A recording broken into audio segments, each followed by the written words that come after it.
Ibinulgar na tagilid sa pulso ni Senate President Chis Escudero ang paglimos ng executive privilege ng palasyo pagdating sa naganap na Senate inquiry sa pag-aresto kay dating Pangulong Rodrigo Duterte.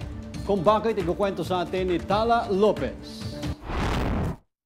Kinumpirma ni Senate President Chis Escudero sa kanyang press conference na nakatanggap siya ng liham mula kay Executive Secretary Lucas Bersamin noong 20 ng Marso. Nakasaad dito na pribado at hindi maaring isa publiko ayon kay Bersamin ang mga usaping naganap sa mga closed-door cabinet meeting at ilang mga impormasyon na related sa presidential communications.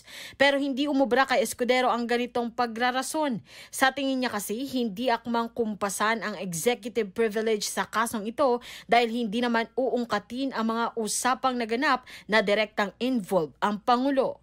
Pero ang posisyon ko kaugnay ng executive privilege, hindi ito pwedeng gamitin bilang isang blanket privilege.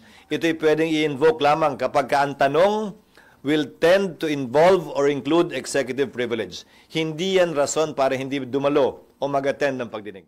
Ekis din kay Escudero ang hiling ni Bersamin na hingin in advance ang kopya ng mga itatanong sa kanila ng Senate Foreign Relations Committee.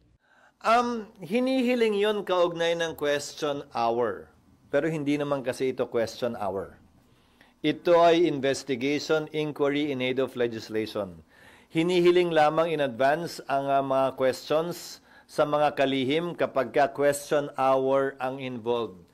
At yan ay nakalagay sa aming rules, yan ang nakalagay sa saligang batas din. Pero hindi question hour yung nangyari sa pagdinig na isinagawa ni Senator Amy, kaya hindi kinakailangan magsumite ng mga questions beforehand.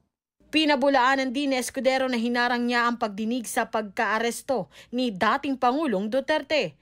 Dagdag pa niya, ikinagalak pa nga ng Malacanang ang nasabing pagdinig dahil nagkaroon sila ng pagkakataong klaruhin ang ibang bagay. Matatandaang nagsagawa ng pagdinig noong 20 ng Marso ang Senate Foreign Committee tungkol sa umunoy crimes against humanity ni dating Pangulong Duterte sa International Criminal Court. Ako, si Tala Lopez para sa Kwentong Politiko.